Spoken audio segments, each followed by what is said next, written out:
Bonjour Jay, aujourd'hui je te reçois, ancien candidat dans Johnson aux élections de 2022, actuellement président du Parti québécois de Johnson et président intérimaire du Bloc québécois dans Saint-Jean et accessoirement étudiant en communication politique et ami.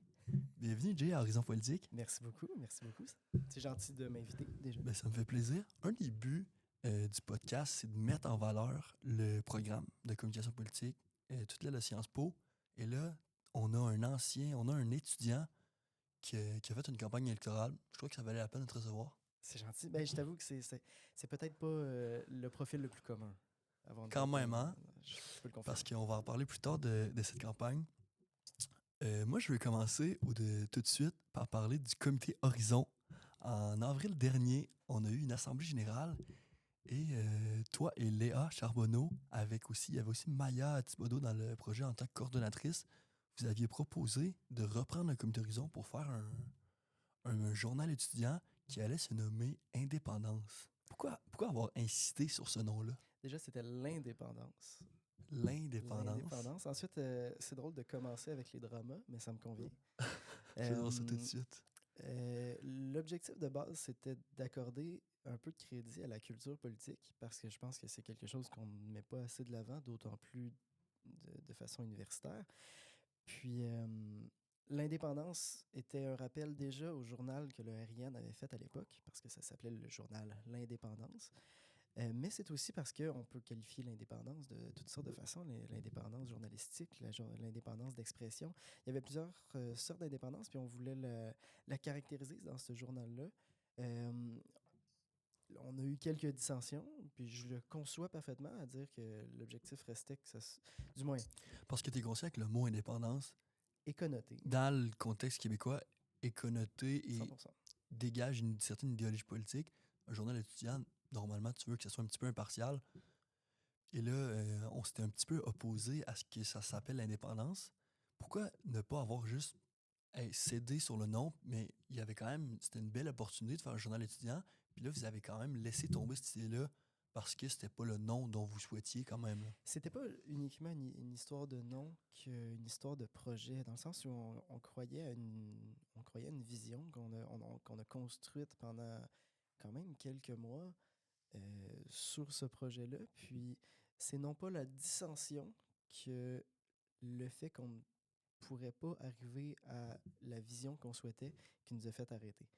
C'est-à-dire que pour nous, on avait une idée, non pas de la perfection, on va pas aller jusque-là, mais une idée du projet final qu'on savait qu'on ne pouvait pas atteindre parce qu'on avait des dissensions au sein du programme, ce qui n'est pas un problème en soi, plus que ben, si on souhaite le faire avec notre vision, on va le faire autrement, ben, du moins sous une autre structure.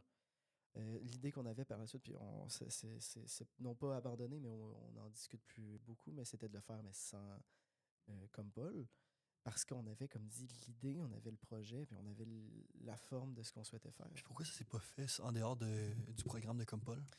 Parce que il y a un mot que tu as dit au tout début, puis c'est le accessoirement étudiant en communication politique, c'est-à-dire que j'ai quand même beaucoup d'activités en dehors, puis conjuguer ça avec en plus la direction d'un journal, ça fait quand même beaucoup. C'est pas à oublier, mais prenons un peu de recul. Puis, OK. Ben, j'accepte cette réponse. Passons à j'espère. tes autres. J'accepte cette réponse. Si j'accepte pas, qu'est-ce qu'on fait? Je le sais pas. Il y avait une bagarre dans le Mais studio. parlons justement de tes autres occupations, parce que tu en as d'autres. Bon, l'implication qui saute le plus aux yeux, c'est d'avoir fait une campagne électorale aux élections générales de 2022. Tu avais 19 ans à cet âge-là. Euh, D'abord, comment on se rend à être candidat? J'imagine que tu militais un peu au PQ depuis quelques temps. Comment on se rend à être candidat aux élections, ton nom sur les pancartes tu sais, dans la circonscription? Ben exact. C'est sûr qu'il faut commencer avec un certain militantisme, dans le sens où moi, j'ai commencé en 2018 en état bénévole pour la campagne pour la campagne de québécoise de 2018. Puis, c'est En tant que voir... bénévole. En tant que bénévole, oui. C'est en voyant l'esprit de coopération, l'esprit d'objectif d'un but commun qui m'a fait apprécier la politique. Puis c'est sûr que Par la suite, 2019, l'élection fédérale, 2020, la chefferie du Parti québécois, 2021, une autre élection fédérale, puis ensuite 2022, l'élection au Québec. J'ai eu beaucoup de, j'ai eu beaucoup de possibilités de pouvoir m'impliquer puis de comprendre encore mieux ce monde-là puis le rôle que je pouvais avoir là-dedans. Puis, je pense que c'est pas qu'une histoire de militantisme, sinon on aurait beaucoup, beaucoup de candidats. Plus que c'est aussi une volonté dans le sens où même à ce moment-là, l'idée de représenter les citoyens de Johnson, conjuguée déjà à l'opportunité, mais surtout à la construction que je me suis faite dans ma tête d'une réflexion politique qui est autour de ça, je pense que c'est les fondamentales pour vouloir représenter la politique, ou du moins espérer représenter la politique. Je comprends. On a l'habitude de voir des candidats en politique avec des carrières professionnelles derrière eux, ou du moins à mi-parcours, en bas de la trentaine, en bas même de 40 ans. C'est plutôt rare. C'est une chose d'avoir des idées puis d'être en accord, mais c'en est un autre de penser qu'on est la meilleure personne pour représenter ces idées-là. Pourquoi tu pensais que Jérémy, à 19 ans, était la meilleure personne dans Johnson pour représenter le Parti québécois? Je pense que c'est moins à moi de le poser que aux personnes qui ont souhaité cette candidature-là. C'est-à-dire qu'ils cherchaient activement Mais des il faut avoir cette personnes. confiance quand Il même. faut avoir cette confiance-là, mais ça commence avec le fait qu'on cherchait une candidature dans Johnson. Puis la mienne, qui se promenait autour du parti depuis un temps, a fini par être une décision logique, à dire que oui, la représentation, c'est pas une histoire d'idées, mais c'est aussi, comme j'ai dit, une histoire de conviction. Puis je pense pas qu'on ait besoin d'avoir fait du. En fait, dans un gouvernement, il n'y a pas uniquement des avocats, il n'y a pas uniquement des gens des affaires, il n'y a pas uniquement. Je pense qu'il faut une, il faut une diversification de profils pour avoir une diversification aussi de votes. C'est-à-dire que je pense qu'il y a aussi le souhait d'avoir une génération plus jeune qui puisse commencer la politique, puis même tôt. Je pense que c'est un profil qui peut être recherché puis atypique dans le monde politique. Puis la confiance vient avec la confiance qu'on m'a donnée aussi. C'est-à-dire que. Quand tu parles de cette confiance-là, est-ce que ça. Tu sous-entends que il y a des gens qui t'ont approché pour que tu te présentes Exact, comme ben candidat? c'est Parce qu'une qu'on. course à l'investiture, est-ce que tu as eu besoin de faire une course à l'investiture Pas en pour être candidat? 2022. Pas en Ok. 2022 parce que, effectivement, bon, ben, le Parti québécois allait pas nécessairement excessivement bien. C'était une époque plus Pour le moins, complexe. pour dire le moins. C'est ça. Puis, j'ai pas eu de course à l'investiture, mais qu'on ait souhaité me choisir, puis que par la suite, j'ai eu une équipe derrière moi qui m'aidait à cette campagne-là. Je pense que c'est pas uniquement par dépit.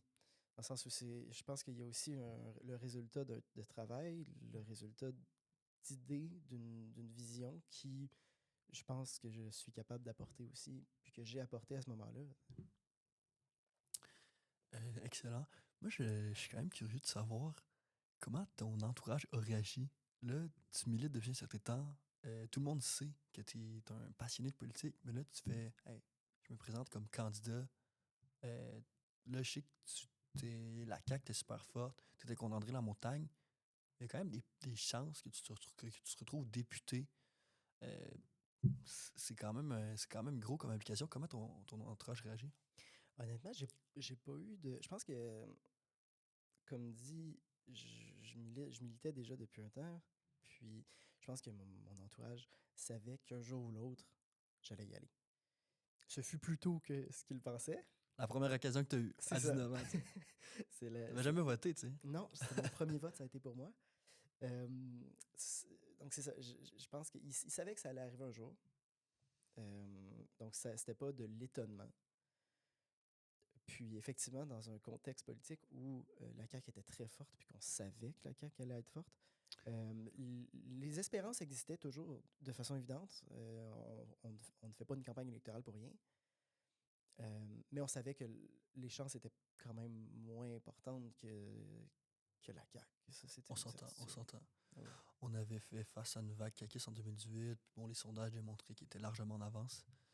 Ça a donné le pire résultat de l'histoire du Parti québécois en 2022. Ton objectif, tu as dit que c'était d'augmenter les appuis dans Johnson. Tu as effectivement augmenté les appuis, toi qui as recueilli 14%. Mhm. À l'époque, en 2018, Jacques Tétro en avait obtenu 13. Exact. Est-ce que comment tu perçois cette campagne? Es-tu satisfait du résultat obtenu? Certainement. Moi, j'aimerais rappeler qu'on s'attendait à pire. C'est-à-dire que Ah ouais, hein? le- l'objectif, effectivement, c'était d'augmenter les appuis. Dans un centre du Québec où les 4 sièges sont caquistes, l'objectif, c'était d'augmenter les appuis. 2018, ça ne fut pas une campagne facile non plus. Puis, malgré tout, en 2022, de façon générale, on a eu moins de votes, mais entre autres dans Johnson, il y a eu une augmentation. Je trouve que ça démontre quand même quelque chose. C'est pas uniquement une histoire encore là, de vote par dépit, mais je pense il y avait une réception au message que je pouvais envoyer en 2022 qui fut reçue, du moins en toute, sans augmenter la prétention, qui fut reçue avec des attentes qui restaient à ce niveau-là. Puis on était content de la finalité, on a fait une campagne positive, puis c'était l'objectif. En phase avec le ton positif que votre chef proposait entre Paul Saint-Pierre et Plamondon. Exact. Faire une campagne, c'est une énorme implication. Moi, je veux savoir à quoi ressemblent les sacrifices que tu as dû faire pour pouvoir te lancer. On parle pas d'une job à temps partiel comme beaucoup de jeunes à 19 ans ont. Là. Tu te présentes comme candidat, c'est sérieux. C'est quoi les sacrifices que tu as dû faire? Ben déjà, c'est clair qu'au niveau de l'emploi, par exemple, parce qu'il faut conjuguer ça avec l'emploi, le loyer pour l'appartement, l'université. À ce moment-là, j'étais à l'université de Sherbrooke dans un certificat en histoire. Puis, euh, tout ça conjugué, c'est sûr qu'il faut retirer un tant soit peu de matière. C'est sûr que niveau emploi, j'ai réduit mon nombre d'heures. Ça, c'était une En replaçant dans ta certitude. situation-là, la campagne est lancée. On est à l'automne 2022. Qu'est-ce que tu faisais avant? Et là, la coupure avec le début de la campagne, qu'est-ce qui change pour toi? C'est ça. Retirer beaucoup d'heures de travail pour me consacrer Tu à ça. travaillais où à ce moment-là? À ce moment-là, j'étais au Sport Expert de Sherbrooke, Sport expert. où Là, ça me faisait. tu avais mis ça de côté. J'avais mis une grande partie de ça de côté. Malgré tout, il fallait que je paye mon loyer, donc il m'en restait quelques-unes. L'université, j'ai encore mis ça encore plus de côté parce que la campagne m'a aussi fait comprendre que ce que je souhaitais faire, c'était peut-être pas certificat en histoire, c'était peut-être pas l'enseignement, mais c'était peut-être la politique. C'est pour ça que par la suite, je me suis dirigé en communication politique à l'Université de Excellent choix Montréal. d'ailleurs. Mais oui, le changement, c'est même pas fait de façon graduelle. Ça a été d'un coup à me dire, l- je suis rentré dans le jeu au complet, sans non plus totalement réfléchir aux impacts qu'il y a par après, que ce soit au niveau, puis ça, on pourra en reparler parce que je trouve que c'est un sujet intéressant de l'impact mental qu'il y a après une campagne, euh, mais sans réfléchir nécessairement à ces enjeux-là. C'est une coupure très nette entre, entre guillemets, la vie que j'avais au moment universitaire, puis la vie que j'ai eue pendant la campagne. C'était un tout autre monde où tous les jours, on recevait mon équipe et moi recevions des appels, des mails, des événements, du porte-à-porte. C'est une coupure excessivement nette entre ces deux mondes-là. Puis c'est une coupure que j'ai adorée. Je pense que c'est ce qui est le plus... c'est la dopamine que ça crée, l'effet de... Beaucoup d'anciens politiciens disent que la politique, c'est un peu comme une drogue. Euh, valide cette analogie? Moi, je suis contre toute forme de drogue. Mais je peux Là, on va concevoir parler de la métaphore. consommation, Jay. C'est ça. Non, mais c'est-à-dire qu'est-ce que tu Je peux concevoir la métaphore. C'est vrai que quand... En fait, pas Ça tout le veut-tu dire temps. qu'en 2026, tu reveux cette substance qui est la politique? C'est pas à moi de décider, mais OK, OK. c'est sûr que l'implication que j'ai en tant que président du Parti québécois de Johnson entre en jeu. C'est-à-dire que je le ferais pas si c'était pas justement pour l'appréciation qu'il y a derrière. Euh, non, c'est ça. La métaphore est intéressante. Cela dit, je pense pas que ça soit non plus pour tout le monde. J'ai des amis qui ont fait la campagne en 2022, puis pourtant, je pense qu'ils se sont rendus compte par après qu'ils se sentaient pas prêts. Je pense que on peut qualifier ça de drogue, mais pour les personnes qui apprécient ce style-là, je pense que la campagne électorale, c'est un bon moyen de comprendre si on apprécie le monde politique dans sa pleine fougue ou pas. Comme dit cet ami-là, milite encore autour de la politique, mais c'est l'idée même de faire une campagne le terrorise. Hmm. Parce que comme dit, c'est un coup très direct. C'est un mur entre la vie d'avant et le moment de la campagne. Puis le, le changement entre l- la vie avant et la vie campagne était peut-être trop importante, trop forte, Parce que pas graduelle. faisons la chronologie. Là, tu as été élu par acclamation comme candidat dans Johnson. Là, c'est à quel moment exactement, Le ça? 16 août, c'était le jour de ma fête. 16 août, au jour de ta fête, tu as été J'avais élu 19 par ans. acclamation. Ouais. Excellent. Et là, le début de campagne commence. Le premier événement, c'est un peu une assemblée d'investiture dite factice, à dire qu'il n'y aura pas une élection plus qu'un événement pour montrer les nouveaux candidats. Donc, c'est la première fois que j'apparais sous la bannière du Parti québécois de façon en tant que candidat. C'est à cet événement-là. C'est à quelle date, ça? Est-ce que tu te souviens? Je saurais dire la date. Parce que les élections ont eu lieu, si je ne me trompe pas, le 16 octobre Le 2022. 3 octobre. 3 octobre, pardonne-moi. Donc, là, ça veut dire à partir du 16 août, tu tombes presque immédiatement en campagne, j'imagine.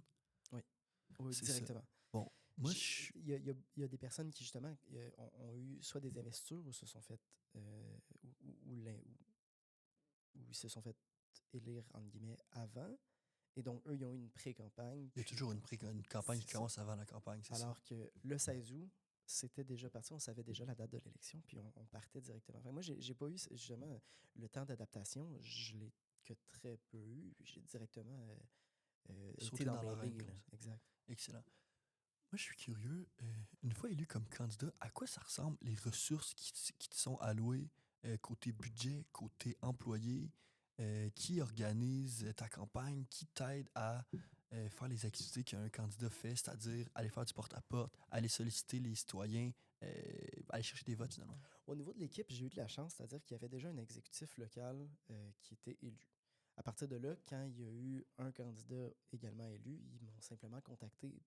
Bon, c'était mutuel, je cherchais à les contacter également, mais on s'est tout bonnement contacté pour euh, qu'on commence à préparer la campagne dès la première seconde.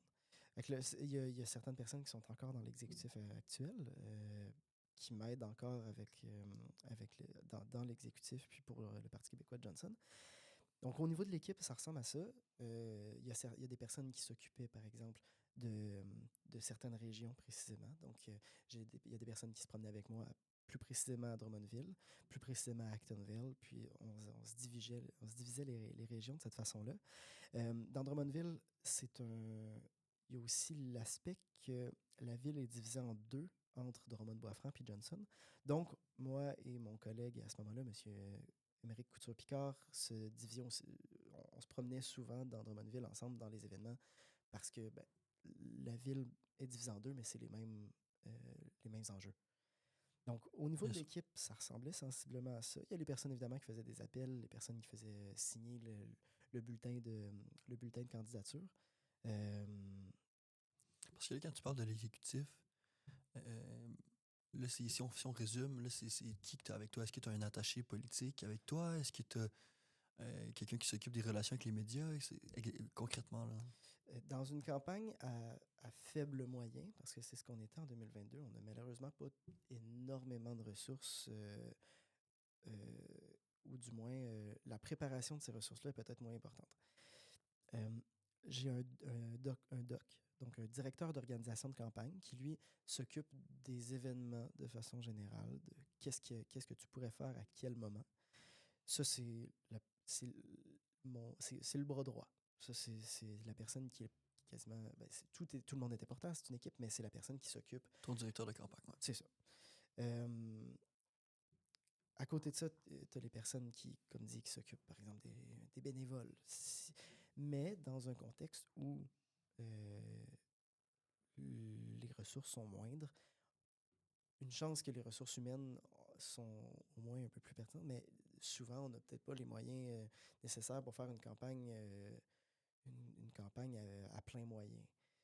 Par exemple, faire je sais pas, des macarons, par exemple, il y a un budget limité à ça. Tu es obligé de te limiter dans, dans l'utilisation de ce qu'on peut appeler du marketing politique. Euh, Ça, évidemment, ça dépend de quelle façon a été géré le budget avant l'élection.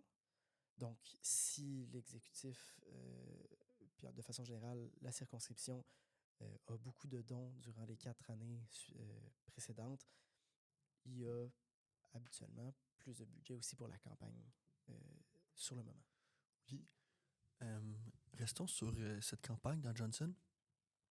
Euh, dans une campagne, on a souvent l'habitude de voir les partis s'adapter à l'actualité politique durant cette campagne-là. Là, par exemple, des fois, il va y avoir un scandale qui éclate, il va y avoir un sujet qui prend plus d'ampleur, et là, on voit les partis faire des promesses, s'attaquer plus particulièrement ou cibler des mesures plus particulièrement sur certains sujets. Toi, tu étais candidat dans une circonscription. Qu'est-ce qui décide quelle activité que tu fais? Est-ce que tu t'adaptes aussi un peu comme ça? Est-ce que si la santé devient un enjeu, est-ce que tu décides d'aller dans une résidence, dans un CLSC, d'aller dans un hôpital au jour le jour? Qui décide les activités de campagne que tu fais? Il y a beaucoup d'activités de campagne qui sont déjà prévues. C'est-à-dire que, par Oui. exemple, aller visiter la FADOC, c'est déjà prévu d'avance. Il y a pas, c'est pas en lien avec l'actualité. Cela dit, la campagne nationale influence beaucoup ce qu'on peut faire pendant la campagne. C'est-à-dire que si le, la campagne nationale parle, je sais pas, comme dit, de la santé, euh, non pas au niveau des activités, mais peut-être au niveau de communiquer. Nous, dans Drummondville, il y a évidemment l'hôpital Sainte-Croix. On peut en faire un enjeu qui était déjà prioritaire, mais on peut en parler plus pendant que la campagne nationale le fait également pour justement avoir ce double appui-là que les citoyens peuvent percevoir. Donc, je dirais à moitié oui, à moitié non. Cela dit, la campagne, c'est sûr que la campagne nationale a beaucoup d'effets, puis il ne faut pas non plus la négliger dans ce qu'on peut faire en tant que candidat. Oui, donc ne pas négliger ce que peut faire un candidat, mais là, quand même, tu te présentes pour le Parti québécois. Euh, J'imagine que tu aimes le Parti québécois, mais quelle est ta marge de manœuvre par rapport au parti, par rapport à ton positionnement, par rapport aux mesures que tu souhaites proposer? On parle probablement de la ligne de parti. Bien, la ligne de parti, puis OK. c'est ça la marge de manœuvre que tu as à l'intérieur du C'est un parti. sujet intéressant parce que euh, c'est beaucoup dicté par, entre autres, le congrès d'orientation. Le congrès d'orientation, c'est un congrès qui se passe habituellement environ un an avant l'élection, puis qui sert justement à donner les grandes directions du parti avec des propositions claires, établies de qu'est-ce qu'on souhaite. Cela dit, souvent, ces propositions-là sont très nationales. Par exemple, je donne un exemple, donner plus de budget, décentraliser aux municipalités plus de pouvoir. C'est très national. Nous, en tant que candidats, on peut demander au parti, est-ce que ce sujet-là, qui est peut-être plus régional, justement, sur l'hôpital Sainte-Croix, c'est- quel- que- comment est-ce qu'on peut... En fait, on propose une façon de faire en lien avec avec des ressources qu'on a eues à côté. Donc, on transmet ça au parti, puis le parti fait lui aussi ses recherches, puis en concordance accepte une proposition qui peut raviver les partis en lien évidemment avec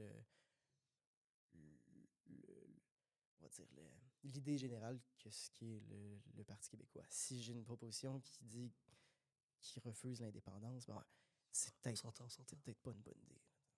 Mais quand même, ces dernières années, la ligne de parti a quand même fait controverse. On a entendu chez Québec solidaire Catherine Dorion critiquer cette ligne de Ouais, parti dans le livre qu'elle a publié à l'automne 2023, Les Têtes peut-être brûlées. brûlée. Plus spécifiquement au Parti québécois, on a M. Boulay qui a critiqué ce cadre qui est la ligne de parti. Est-ce que tu te sentais confortable quand même à travers ce parti-là? C'est pas trop contraignant selon toi? Ben, c'est sûr qu'il y a des points. On pourra jamais être 100% d'accord avec le parti. Ça, c'est une certitude. C'est complexe d'être à 100% d'accord avec le parti. Surtout quand l'objectif du parti, c'est quand même d'avoir une certaine démocratie puis que toutes les idées puissent se valoir puis peut être débattues pour avoir une idée de ce que ça signifie. Euh, Catherine Dorion, effectivement, a beaucoup parlé de la ligne de parti. Monsieur Boulay également, cela dit, je pense que c'est un autre cas, lequel, oui, a parlé de la ligne de parti, mais il y avait un autre enjeu qui est celui de contrevenir à la charte du parti lui-même. Cela dit, je- la ligne de parti, Mais la question, c'est de savoir est-ce que si tu trouves que c'est trop contraignant ou pas, est-ce que tu laisserais plus de liberté au candidat? Est-ce que tu te sentais le, complètement à l'aise parce que tes valeurs sont alignées de plus près que par exemple M. Boulay? Ou? je pense que le parti me représente bien de façon générale. S'il y a des dissensions entre moi et le parti, ça se débat. Dans le sens où, c'est juste comme je disais au début, les Et c'est pas sur la congrès, sur la place publique que ça doit se faire selon toi, c'est ça? il y a des moments pour ça, puis le congrès en est un. C'est-à-dire que s'il y a une position que tu souhaites apporter, le congrès, tous les congrès, puis les conseils nationaux, on peut faire des propositions d'urgence. Il y a beaucoup de façons de faire avant d'en arriver à effectivement le faire en place publique. Ça ne signifie pas que parfois ce n'est pas légitime, mais il y a plusieurs outils avant d'y arriver. Je comprends. Je te parlais de marge de manœuvre dans le parti. Bon, ça insinue que tu es pleinement d'accord avec les valeurs du Parti québécois. Pourquoi se présenter pour le Parti québécois? Qu'est-ce qui t'a motivé à te présenter pour le PQ en 2022? Ben, c'est évidemment l'idée principale, c'est évidemment l'indépendance. L'indépendance, raison numéro un. Exact. Et puis, l- je pense que l'histoire du Parti québécois l'a montré, c'est-à-dire que je pense que c'est un parti qui s'adapte bien aussi au contexte idéologique, au contexte historique du Québec, puis a toujours réussi à se démarquer, à être un parti de mouvement. Parce que la base du Parti québécois, c'est bien ça, c'est le mouvement, l'indépendance, c'est bien la base. Puis c'est celui qui touchait le plus à mes valeurs, qui était le plus en concordance. Puis je ne me serais pas vu être attiré par d'autres partis. Comme dit, la concordance avec les valeurs qui est la plus importante pour moi, c'est au Parti québécois. Excellent. On, euh, on approche à grands pas de la campagne de 2026. L'indépendance refait surface avec la promesse de votre chef, Paul Saint-Pierre Plamondon, de faire un référendum dans les 2 années suivant leurs entrées en pouvoir. Vous allez être appelé à euh, travailler avec les indépendantistes des autres formations politiques. Comment tu entrevois cette collaboration-là, sachant que les rapprochements en 2018 entre le PQ et QS, on se souvient, Jean-François Lisée, Gabriel Nadeau-Dubois, ces négociations-là avaient avorté, mais quand même, ça sera nécessaire de collaborer avec eux. C'est sûr et certain. Puis je pense que euh, la collaboration électorale n'est pas la même qu'une collaboration référendaire. C'est-à-dire que électoralement, il y a plus d'enjeux, alors qu'au niveau de référendum, il n'y en a qu'un seul, c'est l'indépendance. Fait que évidemment que la collaboration sera évidente. Et comme si on prend l'exemple du référendum de 95, c'est ce qui s'était passé avec la collaboration entre le Bloc, le Parti québécois et la DQ. Il y avait une représentation de ces partis-là. Puis ça sera sensiblement la même lors du prochain référendum, à dire que euh, l'idée n'est. Puis je pense que c'est une citation dis tout le temps, mais l'idée n'est ni à gauche ni à droite, elle est en avant. Puis c'est pour l'indépendance et tout pour. La collaboration, si l'intention est de faire l'indépendance, je pense pas qu'elle sera complète. Parce qu'on a un parti qui est quand même un peu plus hostile que la collaboration qu'il y a eu en 95. Les Exact. solidaires s'attaquent assez souvent au Parti québécois. Ils targuent le Parti québécois d'être... ils accusent le Parti québécois de faire du nationalisme identitaire, de mettre plusieurs problèmes sur le dos des immigrants. C'est quand même des attaques assez frontales. Là, on parle des plus souverainistes du parti, de Rubois-Gazal, de Gabriel Nadeau-Dubois. C'est bien avec eux qu'il va falloir collaborer. Quel défi t'entrevois? Je vois. Puis c'est intéressant de remettre dans le contexte historique, c'est-à-dire que l'ADQ était tout autant hostile à des idées péquistes. C'est qu'on on n'est plus dans le contexte de l'époque. C'est normal de pas s'en souvenir non plus. J'avais pas l'âge, j'étais pas né. Hein. Mais c'était sensiblement la même. Et pourtant, il y a eu un accord. C'est-à-dire que pour l'ADQ, c'était d'avoir un lien économique avec le Canada. Si tant que c'est pour l'indépendance, je vois pas de mal. Même chose pour Québec solidaire. Je peux concevoir qu'il y ait des dissensions sur les enjeux généraux. S'il y a des dissensions sur l'indépendance, il y a des accords à avoir, puis ça va se faire de la bonne façon. Excellent. Revenons un petit peu sur la campagne. Euh, la campagne électorale, on a l'habitude d'être qualifié d'infernal, des temps très, très intenses. Je veux que tu nous amènes un petit peu dans une journée typique de campagne électorale. On va dire une journée chargée, une journée de fin de semaine, un samedi, une semaine avant la campagne. Tu te lèves à quelle heure? Qu'est-ce que tu fais? Tu reçois combien de téléphones? Remets-nous un peu dans ce contexte-là. Oh, d'accord. Ben, ça commence assez tôt habituellement. Les événements, qu'importe lequel, que ce soit des débats, c'est jamais très tard. C'est toujours en matinée. Donc peut-être un réveil habituellement pendant tout le mois vers 7 heures, le temps que je fasse le déplacement aussi jusqu'à l'emplacement. De Saint-Jean jusqu'à ta circonscription. À ce moment-là, j'habitais à Sherbrooke. Donc, Ok, de Sherbrooke jusqu'à l'emplacement. J'ai dormi à Drummond aussi, mais j'habitais à Sherbrooke. Euh, le déplacement, se préparer, si c'est faire du porte-à-porte, donc on parle avec les personnes qui vont en faire avec nous, de quelle façon on les distribue, de bord en bord, de quelle rue. Donc, tout cette idée-là. Si c'est un débat, c'est souvent préparé la veille. C'est-à-dire que la journée d'avant est consacrée à la révision du programme, à la révision du débat, de qu'est-ce que les autres peuvent avoir comme position, puis comment contrer certaines propositions. Euh, puis le matin, par contre, d'un débat, euh, c'est c'est une toute petite révision, mais quasiment rien. Comme un examen. L'étudier 1 heure avant l'examen, habituellement, c'est pas le truc le plus utile. Même chose pour un débat, on fait simplement baisser le stress, puis se préparer. De toute façon, ça reste bon enfant dans le sens où il n'y a pas de.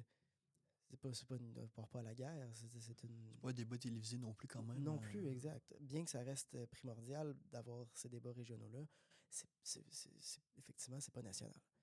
Euh, En 2022, il y avait plusieurs candidats qui se présentaient pas au débat. Est-ce que André Lamontagne s'était présenté? Tout le monde s'est présenté OK. que ce soit dans Drummond-Bois-Franc ou dans Johnson, parce qu'on a eu des débats conjoints entre Drummond-Bois-Franc et Johnson. On en a eu un, en fait, euh, où tous les candidats, donc les 10 candidats, étaient présents. OK. Ouais, ça, c'était Alors, assez Tabasco, gros. M. Lefebvre s'était pas présenté. Si vous écoutez ça, M. Lefebvre, d'ailleurs, là, vous étiez pas là au cégep de Victoriaville en 2022.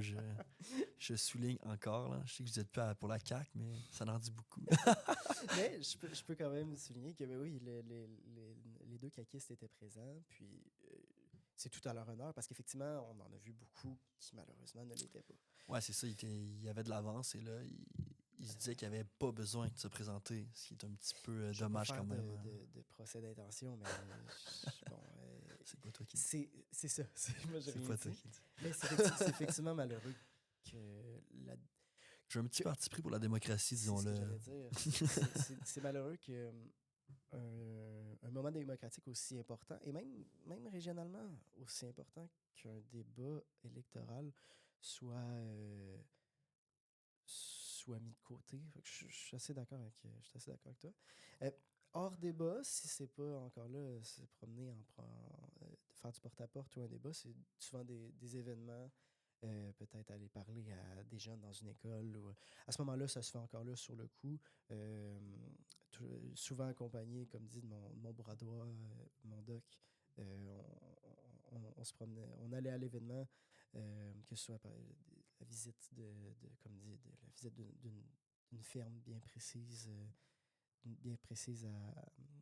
à Upton. C'est toujours très sur le moment, mais évidemment, c'est des trucs que mon doc a pris de l'avance en se disant quel événement va être le plus pertinent selon les jours. Excellent. Moi, je veux savoir, en tant que candidat, c'était quoi la relation que tu avais avec les médias durant cette campagne-là? J'imagine que tu as eu affaire quand même à répondre aux questions des journalistes et tout ça.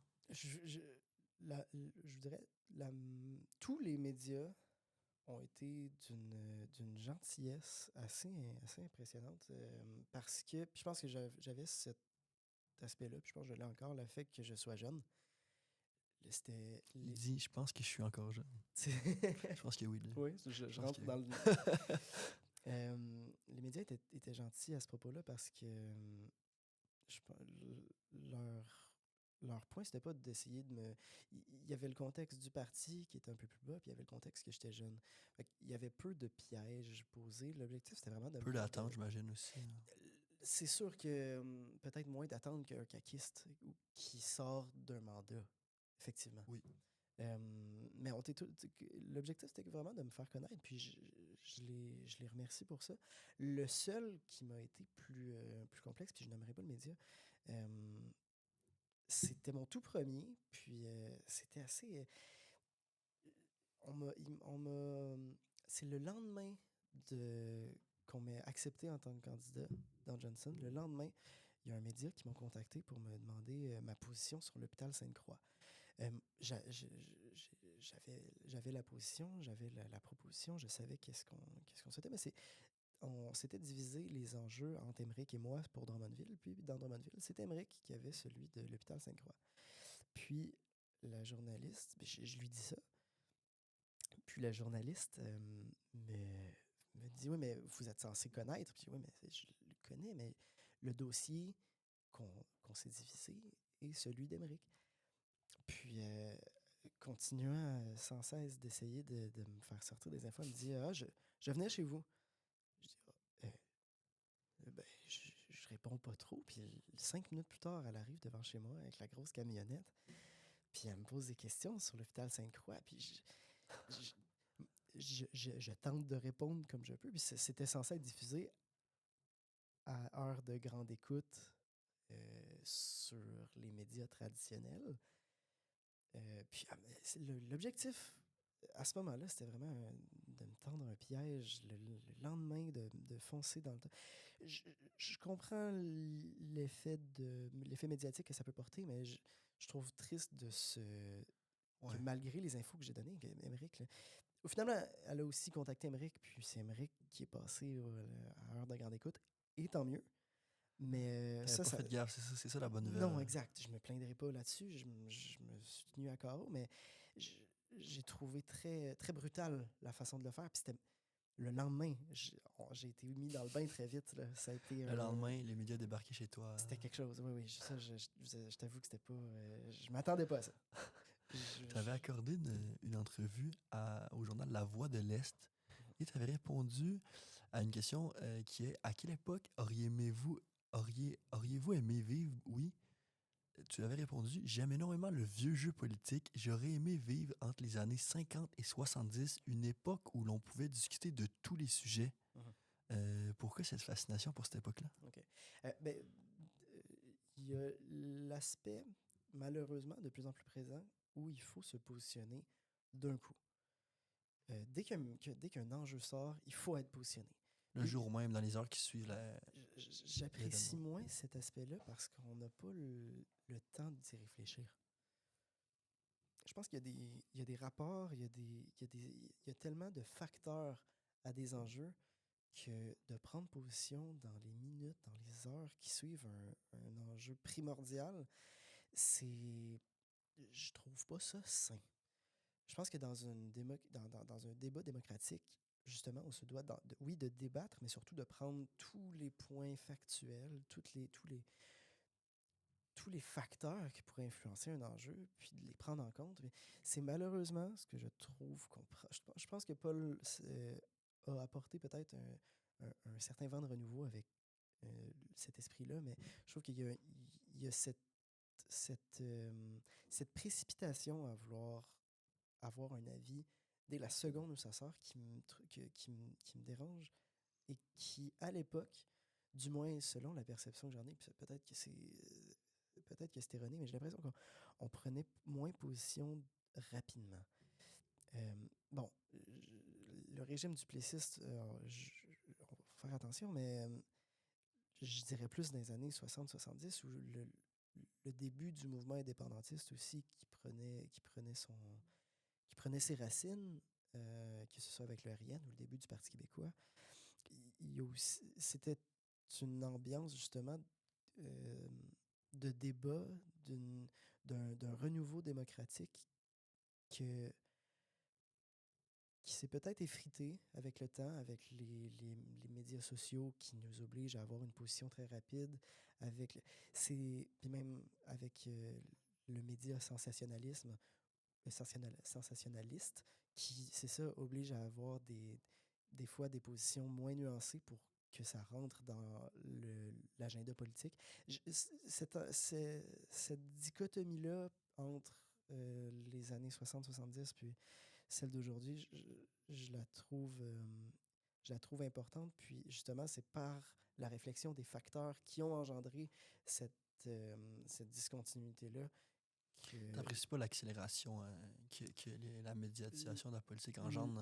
le C'est bien manque ça? de nuances par l'obligation de réponse. Je pense que c'est surtout ça. OK. Tu as parlé des années 50-70. Je suis au courant que t'as une grande collection d'objets politiques de toutes sortes. Je t'ai demandé d'apporter un objet aujourd'hui. Peux-tu nous montrer ça, Jay? Ben oui, certainement, certainement, je vous montre ça. J'en ai apporté trois. Du moins, j'en ai apporté trois et demi. Euh, Effectivement, j'ai une collection d'artefacts politiques, puis l'objectif là-dedans, c'est non pas de posséder pour posséder, mais euh, de faire de la préservation. Parce que je considère que euh, la culture politique se perd également. Les artefacts de cette culture politique-là se perdent, puis que c'est un enjeu à à ne pas négliger que de connaître son histoire par les traces. Euh, j'ai effectivement apporté quelques-uns, entre autres. Je sais pas si on peut le montrer. Ouais, tu peux montrer à la caméra On va faire peut-être. ça vite fait. Je sais pas qu'est-ce que t'as amené.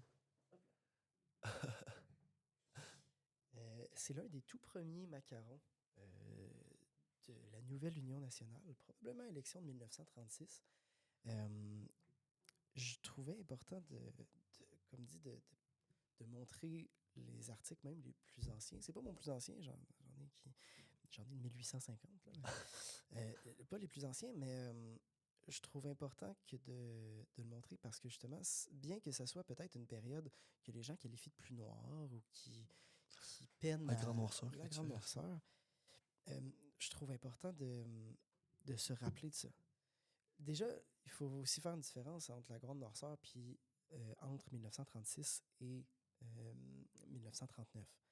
Parce que entre 1936 et 1939, la première élection de l'Union nationale, c'était même un renouveau entre le régime Tachereau qu'il y avait à l'époque, puis l'Union nationale. Qui était t'as choisi des libéraux, je pense. Exact, exact.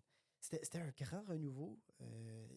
C'est pas pour rien que l'Action libérale nationale de Paul Gouin avait fait une sorte de coalition avec l'Union nationale, du moins le Parti conservateur de Duplessis à ce moment-là, mais qui est devenu l'Union nationale. C'était que les gens voyaient, ou du moins espéraient, un renouveau à cette époque-là. Puis je pense que l'idée s'est aussi perdue par après. Évidemment, entre 1940, en 1940, 39 à 44, en 1944 à 1960, sous le régime de l'Union nationale, bon, cette idée de renouveau-là s'est perdue, mais la vision qu'ont les gens sur le régime de l'Union nationale est tellement plus nuancée que ce qu'on peut qualifier. Puis je trouve que c'est en préservant des traces comme justement celui de M. Duplessis de 1936 qu'on peut garder cette mémoire-là.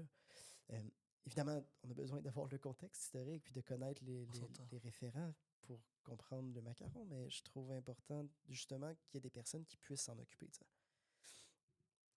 Puis t'as plusieurs objets aussi du Ariane. Oui, ben c'est exact. Le Ariane, j'ai apporté celui-ci qui est un. Donc, c'est un portfolio là, où avec plusieurs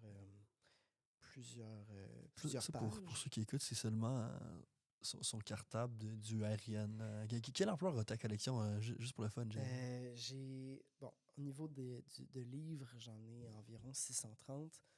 Au Ok. niveau d'affiches, je dois être dans la centaine.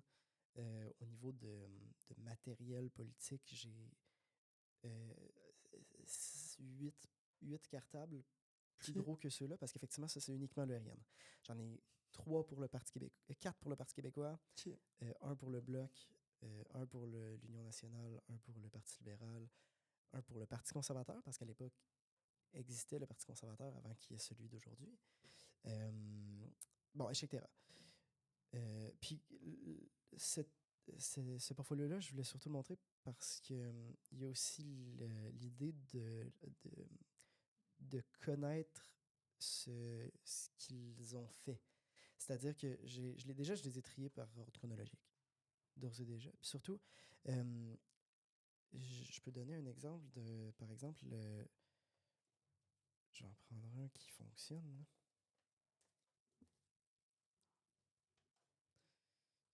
OK. Par exemple, un petit document sur le 24 juin 1967, où donc là, à ce moment-là, c'était non pas la fête nationale qui est apparue plus tard, mais il est écrit ici, là, c'est la Saint-Jean-Baptiste. Puis Hmm. c'est des détails, mais donc là, c'était un événement où Pierre Bourgault faisait une, une conférence, une assemblée publique à, à Montréal, sur Laurier. Puis c'est par des détails qui forment l'imagerie d'un document. J'en ai qui, par exemple, ici, c'est les documents qui ont servi à ce que les gens assistent à l'événement qu'on appelle aujourd'hui le samedi de la matraque, où la Hmm. reine est venue dans les rues Ok, donc là, c'est un document qui appelait les gens à aller à, manifester ou manifester. finalement, Il y a il eu y a le eu samedi de la matraque. ça, c'est finalement l'événement s'est appelé le samedi de la matraque. Ok, ok, Exact, super exact. intéressant. Parce que c'était monsieur Pearson et monsieur Lesage qui, justement, bon, eux qualifiaient qu'à nos frais, le 10 octobre, la visite, la reine venait au Québec. Puis, ben, Ce qui est pas faux ce d'ailleurs. qui n'est pas 100% faux. Mais donc, ce genre de documents-là qui ont une, comme ça, ça n'a pas l'air, mais ont une portée historique quand on remet dans le contexte puis quand on regarde les détails du document. Ouais, on voit que c'est une vraie passion pour toi. Pour ceux qui ont déjà eu des cours avec toi, on sait qu'il y a quand même une partie de ton temps où tu fais la revue de tout ce qui est archive, où tu pourrais pas dénicher une petite trouvaille, là, tu sais. Exact, exact. À chaque cours, je me dis, ah, peut-être qu'il y a On du sait nouveau. jamais, ça vaut C'est la ça. peine d'aller voir. Et puis le petit dernier, si jamais, ça fait aussi référence à l'actualité, à dire que il y a, je pense que c'était l'année passée, peut-être en 2022, où le Parti québécois a sorti le passeport québécois sous M. Saint-Pierre Plamondon. Mais c'est pas le premier. Puis je pense que c'est aussi important de s'en souvenir, mais c'est Hmm. 1975. René Lévesque et le Parti québécois de l'époque en avait C'est sorti un ça, donc également. c'était une idée qui avait déjà été faite Exact. par le Parti québécois Euh, je- à l'époque. Avec qui était la même chose, qualifié du passeport Québec. Puis, euh, je- 1900, 1900, ouais, non, c'est ça, 1975. Puis c'est encore là, c'est par ces documents-là. Je sais que le Parti québécois de Paul Saint-Pierre Plamondon s'est inspiré du passeport Québec de 1975. parce qu'il est excessivement bien fait, mais surtout parce que l'idée est très bonne. Je sais que par la suite, il y a eu M. Landry qui en a fait un également, mais c'est arrivé plusieurs fois. Euh, Puis c'est justement en utilisant, je pense que c'est l'une des façons les plus efficaces de s'en rendre compte, mais c'est en utilisant les traces du passé qu'on peut aussi faire du renouveau. Le passeport québécois, ce serait peut-être pas aussi bien fait que si c'était pas déjà fait en 75. C'est un symbole fort, le passeport. Exact. Exact. Surtout quand on considère le contexte actuel. Moi, je suis quand même curieux, Jay. Mhm. Euh, le passeport, c'est la souveraineté, c'est un pays. On traverse une période de grande incertitude quand même avec la présidence Trump, avec les tarifs, avec ben justement les tarifs de 25%, puis la turbulence que sa présidence apporte. Dans ce contexte-là, qu'est-ce qui serait avantageux pour le Québec, selon toi, pour faire un pays, parce que c'est la position que tu prends? C'est ça, la réponse simple, c'est la séparation. La Mais quel réponse, avantage a le la Québec à faire réponse, ça dans un contexte de grande instabilité? la réponse plus complexe, évidemment, ça part de la prémisse où qu'est-ce qu'on peut faire en tant que pays du Canada. Euh, Partant de cette prémisse-là, et qualifiant comme étant l'unité canadienne comme étant inexistante, dans le sens où dans tous les ou dans énormément de traités, les aspirations puis les spécificités du Québec ont été éloignées, si ce n'est réduit. Je pense à l'ALENA qui malheureusement a fait perdre beaucoup d'impact au marché québécois. Euh, Sachant que l'unité canadienne est un mythe, est une entité, euh, qu'est-ce qui nous reste pour protéger le Québec lui-même, autre que lui-même? Je pense que la meilleure façon la meilleure façon, puis la façon dont on peut être responsable des ressources et effectivement du contexte politique qui est complexe avec le Canada, c'est avec l'unité québécoise, c'est en étant proche de nos ressources, c'est en étant proche de nos spécificités qui permet justement je pense, cette plus grande libération-là. Mhm. Euh, Peut-être avec un front commun avec le Canada, parce qu'on sait que les petits pays, dans un contexte de mosaïque, comme en Europe, fonctionnent bien. Un petit pays dans l'Amérique du Nord, tu proposerais de faire un front commun avec le Canada et le Mexique contre les États-Unis. C'est quoi la position et exacte? ben, je sens position exacte le fait qu'on puisse parler euh, d- avec notre propre voix dans un front qui peut effectivement être, puis là, on pourrait développer sur la forme de ce front-là, mais de pouvoir avoir notre voix est déjà un prétexte valable pour pouvoir contrer euh, cette forme-là de, de- de- d'instabilité politique. C'est c'est ça, c'est en ayant, oui, en ayant évidemment des aspects communs avec le Canada et d'autres pays de partout dans le monde, mais en ayant notre propre voix. Je comprends. Tout à l'heure, tu as parlé de l'après-campagne, des effets psychologiques. Ok. Je veux que tu me parles un peu de ça. Comment ça se passe là? C'est moins Là, tu l'après. as la soirée électorale où, bon, Exact. tu reçois les résultats et malgré que tu augmentes tes appuis, tu n'es pas élu candidat, Exact. c'est une défaite.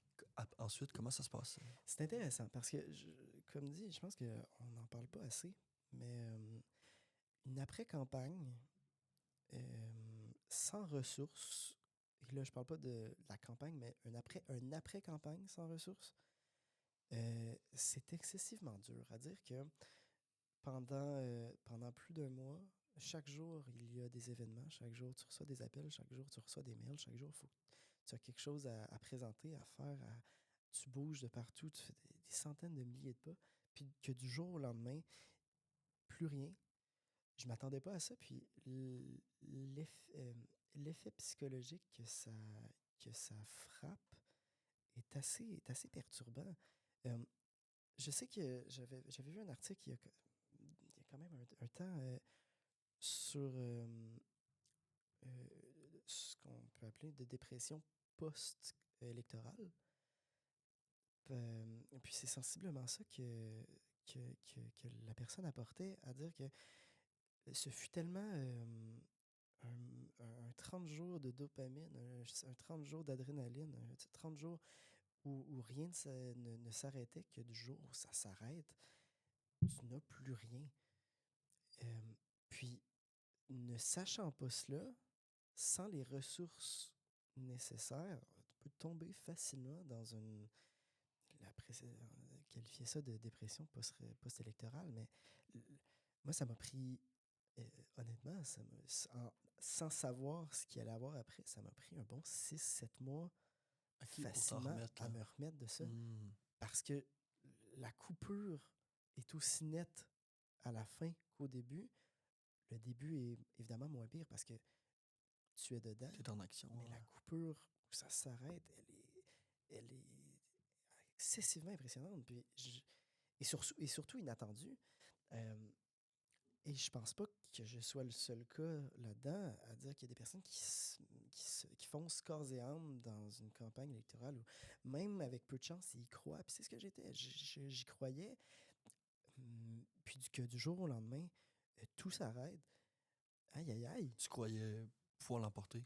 Parce que, comme dit, on fait pas une Dans, campagne dans Johnson, tu on fait pouvais... pas une campagne électorale pour rien. Il faut y croire, même les pronostics sont pas de notre bord. Tu es obligé. Tu peux pas te dire de faire une campagne électorale en disant Dans un ah non, coin de ta tête, tu te je vais disais, perdre, tu sais. je me retrouve à Québec. Je- Pour vrai? je- Encore là, je considère que c'est obligé de te dire ça parce que tu peux pas te faire une campagne en disant bah, je vais perdre, peu Ouais. importe. Tu sais.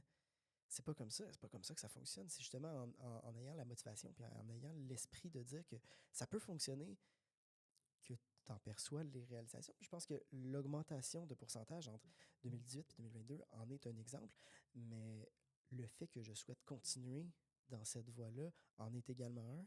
Je pense que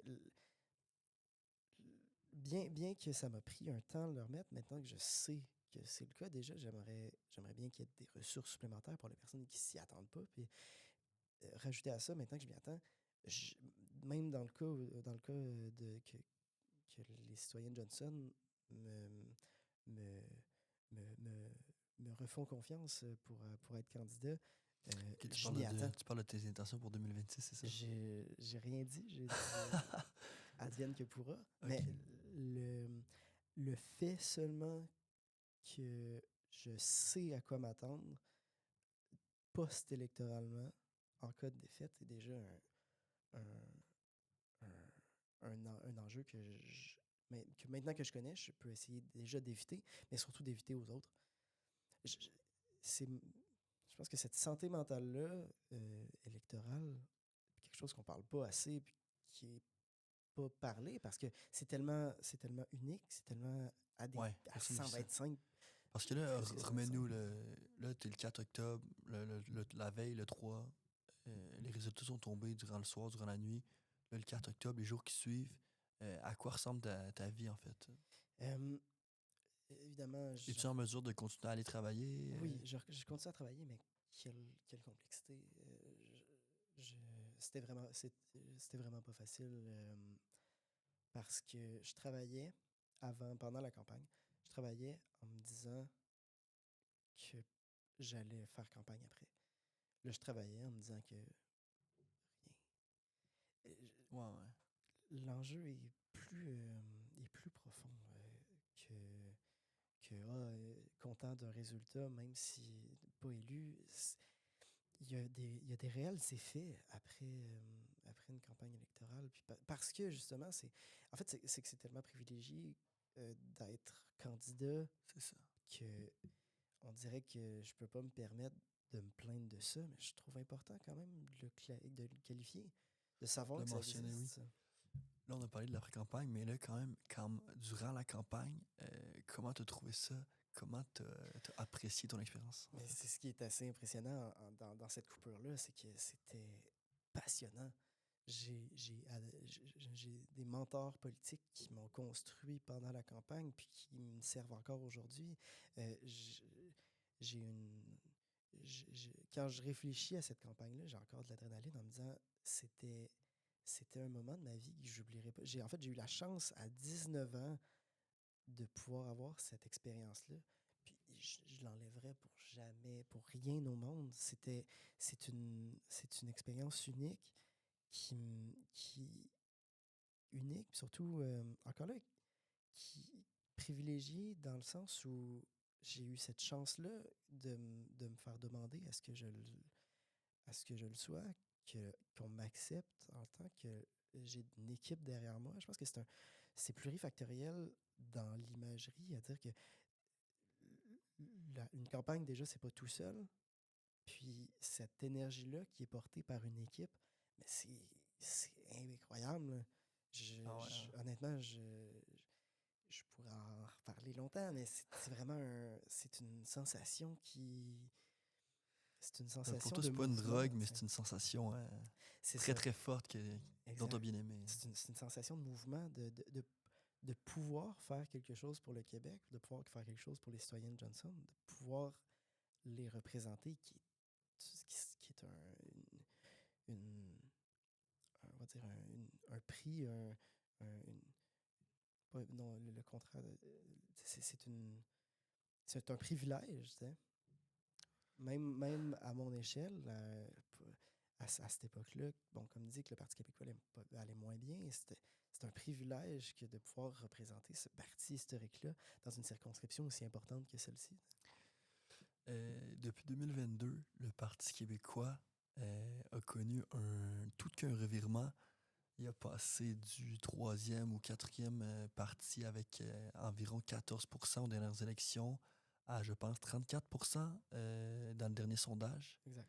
Euh, le Parti québécois a de bonnes chances de former un gouvernement majoritaire si on se fie aux projections de plusieurs agrégateurs de sondages. Tantôt, si j'ai bien compris, tu as insinué vouloir te représenter dans Johnson en 2026. Qu'est-ce que tu as à dire là-dessus? Si tu te présentes ou. J'ai rien insinué. Là, parce que là, il y a des bonnes chances de devenir. Il y a des bonnes chances de devenir député quand même. Là. J'ai rien insinué à dire que c'est pas uniquement à moi de décider. Oups, petit appel. Oh, une petite pause.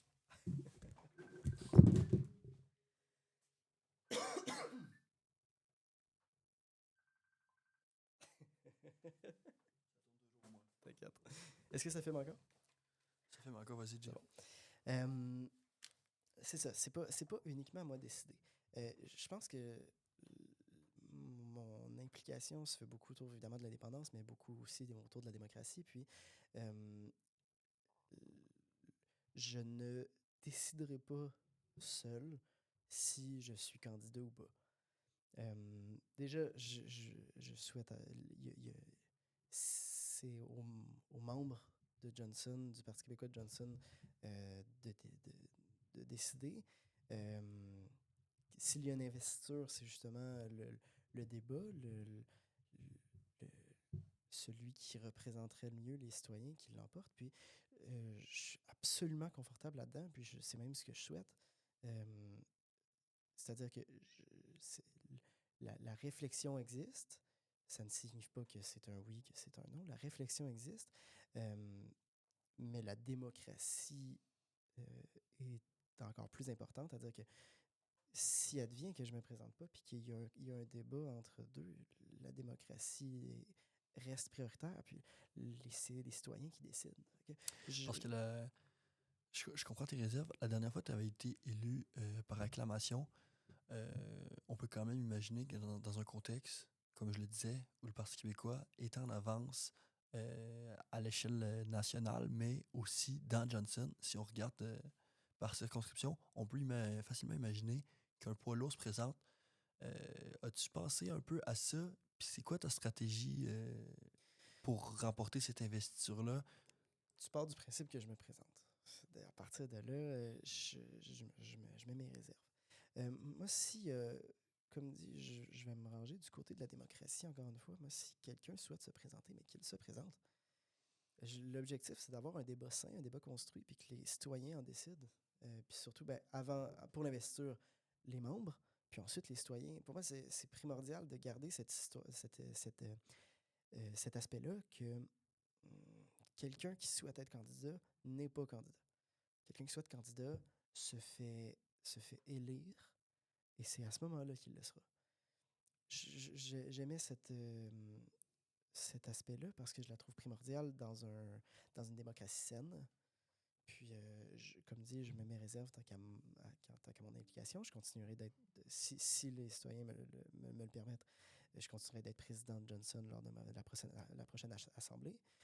Mais on n'est pas on n'est pas rendu à l'élection, puis il reste encore énormément de temps, là.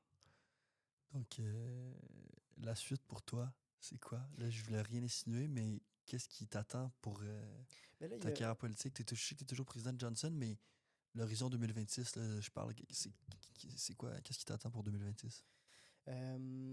Advienne que pourra, moi, comme dit, c'est sûr que l'implication politique m'attire. Je veux dire, si c'est pas en termes de candidat, y travailler, militer autour, c'est sûr que la politique va rester autour de ma vie, puis je l'espère pas juste en 2026. Fait que encore là, j'y mets mes réserves, mais c'est sûr que je vais m'impliquer au moins en quelque part, là. Excellent. Hey, c'est ce qui conclut cet épisode. Grand bien. Merci, Jay, d'être passé à Horizon Politique. Merci, Julien.